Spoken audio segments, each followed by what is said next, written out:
টাকা কেউ কাকে দিবে না। নিজে যেটাই বানাতে পারেন, যে নাস্তার আইটেমটা বানাতে পারেন সেটা নিয়ে ফোকাস করেন। কেউ কাকে 1 টাকাও দিবে না। আর পৃথিবীতে কিছুরই বিশ্বাস নেই, কখন যে কার কী হয় কেউ তো জানে না। একটা গান আছে না, কেউ তো জানে না কখন যে কার কী হয়। এই গানটা অবশ্য সবাই শুনছে। এরকম জীবন। আমি মনে করি নারীরা স্বাবলম্বী হওয়া দরকার। আপনার অনেক প্রচুর সম্পত্তি আছে, সম্পত্তির জাতে কতক্ষণ?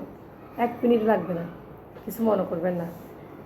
সম্পত্তি কিছু বিশ্বাস নেই পৃথিবীতে।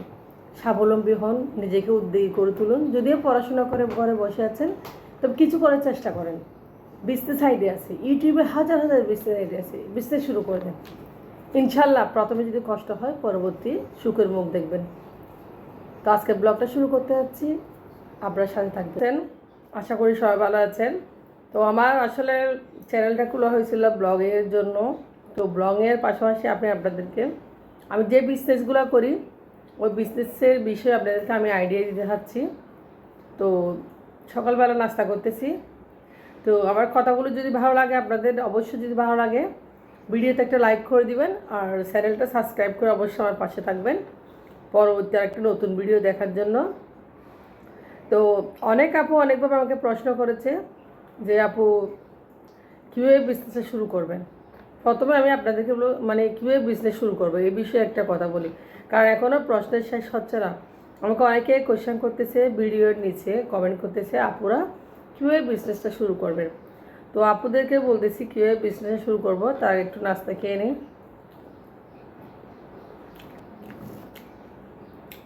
সকালবেলা আমার হাজব্যান্ড আমার জন্য ডিম ফ্রাই করে দিয়েছে আর রুটি চেখে দিছে। তো আপু নাস্তা খেয়ে ফেলছি, নাস্তা করা শেষ। এখন আপনাদের প্রশ্নগুলোর উত্তর আমি দিব। কীভাবে ব্যবসা শুরু করবেন? দেখেন আপু, আপনারা যারা গ্রামে থাকেন তারা গ্রামে ব্যবসা শুরু করবেন। কীভাবে করবেন?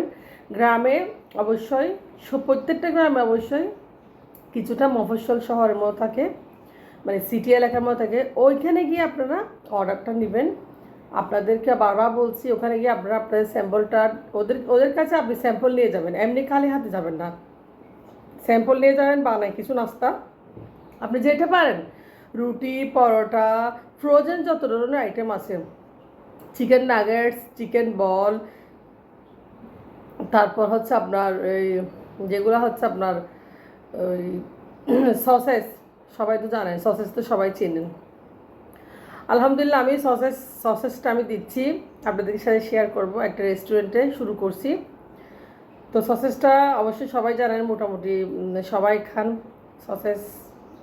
আমি বানাচ্ছি, আমি একটা দোকানও দিচ্ছি, সেটা আপনাদের সাথে শেয়ার করব। তো আমার সসেসের অর্ডার আছে বৃহস্পতিবার, সাথে মোমোস অর্ডার আছে। তো আমার আজকেও কিন্তু মোমোসের অর্ডার আছে, কালকে কিন্তু ডেলিভারি হবে। তো যা হোক, আপনাদেরকে বলতেছি আমার অর্ডারগুলো থাকবে। আলহামদুলিল্লাহ অর্ডার পাচ্ছি, সবগুলো আপনার সাথে শেয়ার করতে পারি না। তো যে আপুরা বিজনেস করতে হচ্ছে, যারা মফস্বল এলাকায় থাকেন তারাও সিটিতে গিয়ে, মানে মনে করেন একটা আপনাদের যার এলাকায়, মনে করেন আপনার রংপুর শহর, মনে করেন রাজশাহী শহর, প্রত্যেকটা মনে করেন রাজশাহী গ্রামে তাই, কিন্তু শহর তো একটা আছে। তো আপনার আশেপাশে যে ছোটোখাটো শহরের মতো আছে বা শপিং মল আছে, ওখানে আপনি অর্ডার দেবেন। যারা ফ্রোজেন নাস্তা সেল করে ওদের সাথে কথা বলে কন্ট্যাক্ট করে। তবে ছোটোখাটো মুদির দোকানে আপনারা দিতে যাবেন না, এগুলো চলবে না। শুধু শুধু প্যারা নেবেন, কারণ গ্রামে কতগুলো ছোটোখাটো মুদির দোকান আছে, আর গ্রামের মানুষ বিশেষ করে এগুলো এই সমস্ত নাস্তা কিনে খাবেও না, ওরা খায় না। মানে ওরা খায় না বলতে আসলে টাকা পয়সা থাকলেও অনেকে খায়, অনেকে খায় না, মানে ওরা নিজেরাই বানায়। আর শহরে এগুলো বেশিই চলে, আলহামদুলিল্লাহ বেশিই চলে শহরে। আর আমি থাকি বর্তমানে শহরে, সেজন্য আমার সিটিতে আমি দিচ্ছি। আর যারা শহরে থাকেন, হ্যাঁ একদম মেন শহরে, তাদের জন্য তো কোনো কথাই না। আপনারা শহরের ভিতরে যে ফ্রোজেন আইটেমগুলো যারা বিক্রি করে, বড় বড় ডিপার্টমেন্টাল স্টোর আছে, ওই ডিপার্টমেন্টাল স্টোরগুলোতে আপনারা যাবেন, গিয়ে আপনারা ওদেরকে আপনাদের নাস্তাগুলো স্যাম্পল দেখাবেন এবং কিছু ভেজে নিয়ে যাবেন, বা ওদেরকে ফ্রোজেন করে দিবেন, ওরা খাবে বাসায় গিয়ে। আপনাকে যখন রিভিউ দিবে ইনশাল্লাহ আপনাকে ওরা অর্ডার করে দিয়ে। আমার মোমোসের অর্ডারটা হয়েছিল, প্রথমে আমার থেকে মোমোস নিয়েছে, নিয়ে স্যাম্পল দিছি, আমি খাওয়াইছি, এরপরে আমার মোমোস রিভিউ, মোমোস অর্ডার করে গেছি। মোমোসটা আমি একদম নতুন দিচ্ছি, কখনো দিই নাই, সত্যি কথা। এই 2বার ডেলিভারি ডেলিভারি করলাম, কালকে একবার করব, 3বার হবে। সপ্তাহে আমার 3-4বার মোমোস অর্ডার পড়ে। তো আপনার হাত খরচের কোনো চিন্তা নেই, শুধু একটু পরিশ্রম করবেন। পরিশ্রম তো করতে হবে, আপনি যদি একটু চাকরি করতেন অবশ্যই পরিশ্রম করতেন। যা হোক, এটা একটা কথা, মূল বিষয় গেছে। আর আরেকটা কথা হচ্ছে আপু, মানে অনেকে বলতেছে আপু রুটি কত করে বিক্রি করেন, এই কত করে বিক্রি করেন, মোমোস কত করে প্রতি পিস বিক্রি করেন। আসলে এগুলো হচ্ছে আপনার খরচের উপর ডিপেন্ড করে। হ্যাঁ, আপনার খরচের উপর ডিপেন্ড করে আপনার কতটুকু খরচ হয়েছে, কতটুকু লাভ হয়েছে। খরচটা আলাদা করে দেখবেন আগে, তারপর লাভটা বের করবেন। ঠিক আছে, খরচটা থেকে আপনি খরচ করে ফেলবেন, মোমোসের জন্য যা যা কিনে ফেলবেন। কিনে কতটুকু খরচ হয়েছে, কত পিস মোমোর জন্য, অবশ্যই কোয়ান্টিটি বেশি হতে হবে। কোয়ান্টিটির পরিমাণ যদি কম হয় আসলে লাভটা খুব কম হয়। আপনি যদি কোয়ান্টিটির মানে বেশি পরিমাণ যদি অর্ডার পান তাহলে আপনার লাভ হবে। 100 পিস 50 পিস অর্ডার পেলেও লাভ হবে আলহামদুলিল্লাহ। আমি মনে করি আমি 100 পিস মোমোতে যদি আপনি 300 টাকা লাভ করেন, এটা আপনার জন্য অনেক কিছু। 300 টাকা খরচ, 300 টাকা লাভ করছেন। হ্যাঁ, যা হোক না এখানে এভাবে করতেছি বিজনেস, কারণ প্রথমভাবে ধৈর্য ধরতে হবে, প্রথমে লস দিতে হবে, প্রথমভাবে অনেক কষ্ট সহ্য করতে হবে, এবং আপনাকে যদি ভালো না হয় রিটার্নও দিতে পারে। সেজন্য মাথায় রেখে আপনারা কাজটা শুরু করবেন, যেন রিটার্ন পেতে না হয়। মন দিয়ে দরদ দিয়ে আপনারা বিজনেসটা করবেন। যারা দরদ দিয়ে বিজনেসটা করে, মানে মন থেকে করে, তারা অবশ্যই সফলতা পায় ইনশাল্লাহ। আর আমরা যে ইউটিউবে কাজ করতেছি, ব্লগ বানাচ্ছি, আলহামদুলিল্লাহ একটা কথা সবাইকে বলি, ইউটিউবে সবার ভিডিও কিন্তু ভাইরাল হয় না। লক্ষ লক্ষ ইউটিউব চ্যানেল দেখেন বন্ধ হয়ে গেছে, আপনারা হয়তো জানেন না।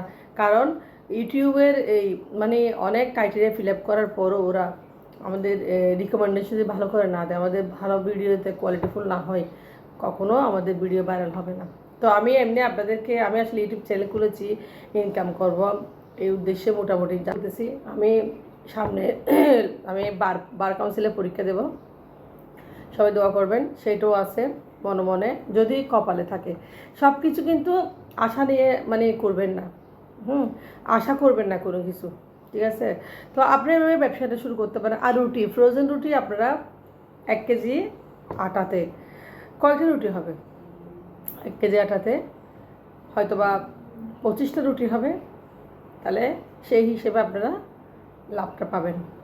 একটা রুটি 5 টাকা করে সেল করবেন, তাহলে 5টা রুটি 25 টাকা। ঠিক আছে, এভাবে সেল করবেন যাতে আপনার কিছুটা লাভ থাকে। 1 কেজি রুটির থেকে আপনার কত টাকা লাভ হচ্ছে? 1 কেজি আটা হচ্ছে 50 টাকা। আপনি যদি পাইকারি নেন তাহলে 40 টাকা। ঠিক আছে, যেখানে সস্তা সেখানে চলে যাবেন, তবে ভালো মানের দেওয়ার চেষ্টা করবেন কাস্টমারদেরকে। তবে আমি খোলা প্যাকেট ব্যবহার করি না, যেহেতু আমার কাস্টমারগুলো একটু ভিআইপি আলহামদুলিল্লাহ। আমি খোলা আটা খোলা ময়দা দিয়ে কোনো কিছু বানাই না। আর খোলা আটা খোলা ময়দা খুব কী বলবো আপনাদেরকে, তেমন ভালো না। এখানে অনেক ধুলো বালি ময়লা আমি নিজে দেখেছি। তো মানুষকে ভালোটাই খাওয়ান, লাভ কম করেন, ব্যবসা বাড়ান, ব্যবসাটা বড় করেন।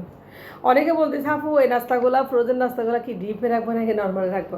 একটা আপু আমাকে মানে কোয়েশ্চেন করছে, ওই আপুকে বলতেছি ফ্রোজেন নাস্তা সবগুলো তো আপনারা ডিপে রাখবেন, নর্মালে কেন রাখবেন?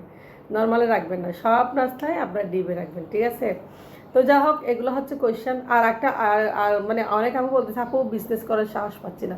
আপু সাহস তো পাবেন না, আমি প্রথমে পাই নাই, কারণ আমার লজ্জা লাগছে। মানে আমি নাস্তা বিক্রি করবো, আমার নাস্তা মানে আমি নাস্তা কেমনি বিক্রি করবো, আমার নাস্তা বলে সবাই আমাকে বলবে নাস্তা বিয়েরি। তবে আমি এটা ভাবি না, বিশ্বাস করবেন না। আমি 2016 সাল থেকে কাপড়ের বিজনেস করছি। বিজনেসটা আমি শুরু করেছি আমার জীবনে 2016 সাল থেকে। আজকে 10টা বছর আমি বিজনেসের সাথে জড়িত। কোনো না কোনোভাবে আমার সব কিছু অর্ডার আসে। আমি সব দিক দিয়ে বিজনেস শুরু করছি। কাপড়ের বিজনেসটা এখন বন্ধ, আমি এখন মোটামুটি খাবার নিয়ে আছি। যেদিকে খাবারের সন্ধান পাই সেদিকে দূরে চলে যায় অর্ডার নিয়ে আসার জন্য। দেখেন আমার পাশে একটা দোকান দিছে ডিপার্টমেন্ট রেস্টুরেন্ট। আপনাদের একটা কথা বলি, গল্পটা ভালো করে শুনবেন। তো ডিপার্টমেন্ট রেস্টুরেন্ট আসলে নতুন দিয়েছি, সত্যি কথা।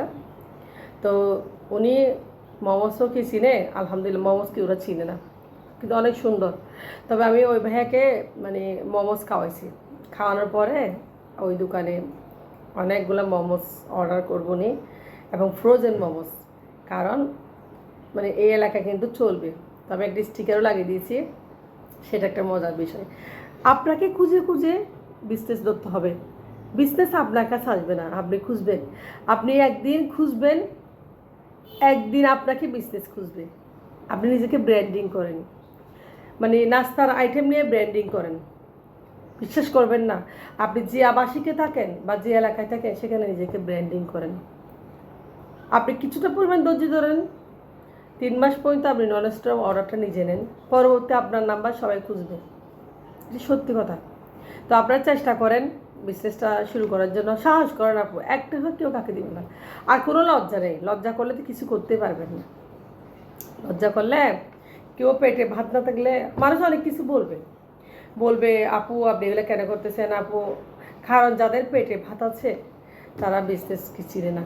আমাদের পেটে ভাত নেই, আমাদের বিজনেস চিনতে হবে, সত্যি কথা। আর পেটে ভাত থাকুক না থাকুক, আমি একজন স্বাবলম্বী নারী হতে চাই, আমি হতে চাই একজন উদ্যোক্তা। আমি সবাইকে সেবা দিতে চাই, পৃথিবীতে প্রত্যেকটা কিছু বেচে কেনার। আপনারা দেখেন আমাদের হযরত মুহাম্মদ সাল্লাল্লাহু আলাইহি সাল্লাম, বিবি খাদিজা, উনি কী নিয়ে বিজনেস করছেন? ওনার অনেক সয় সম্পত্তি ছিল, বিশ্বাস করবেন না, উনি সয় সম্পত্তি থাকার পরও উনি বিজনেসটা করছেন। আপনারা এটাই শুধু মনে রাখবেন, শুধু একটা কথা মনে রাখবেন। এখানে আপনারা যারা ইউটিউবে ভিডিও দেখেন, ছোট বড়, আমার মুরব্বী অনেক আপু আছেন, হয়তো আমার থেকে অনেক সিনিয়র আপু আছেন, অনেক বড় বড় আপু আছেন, ভালো ভালো আপু আছেন। আপনাদেরকে সবার কাছে আমার অনুরোধ, কাজকে কখনো ছোটো করবেন না। যে জায়গায় করবেন একটা প্রোডাক্ট নিয়ে নেমে যান। আপনি পাটিসাপটা বানাতে পারেন, পাটিসাপটা বানান, আপনার এলাকা অর্ডার নেন।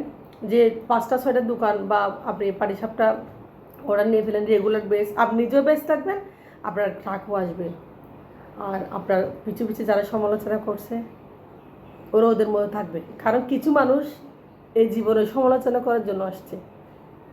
আল্লাহ সবাইকে তো সব কিছু ক্ষেত্রে সবাইকে এক রাখবে না, কিছু মানুষ সমালোচনা করার জন্য থাকবে, হেটার্সও থাকবে, এটাই হচ্ছে জীবন।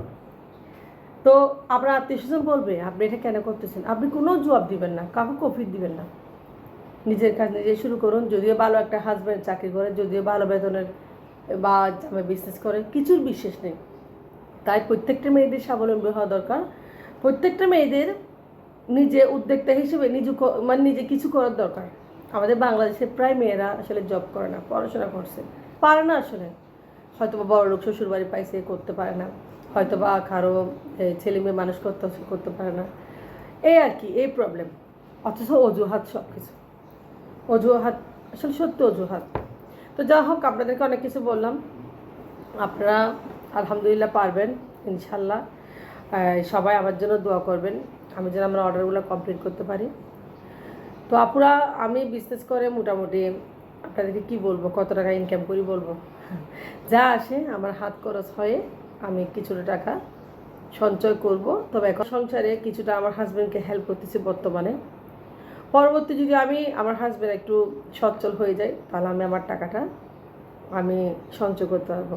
তারপরেও আমার একটা ব্যাংক আছে, আমি মানে ব্যাংকে সপ্তাহে 500 টাকা করে রেখে দিই। যা হোক, সঞ্চয় করবেন, কিছুটা হলে সঞ্চয় করবেন। আপনারা সবাই ভালো থাকবেন। আমি সবাইকে একটা কথা বলবো, যে যেটা বিজনেস, যে যেটা হাতের নাস্তা বানাতে পারেন আলহামদুলিল্লাহ ওটার উপর ফোকাস করেন।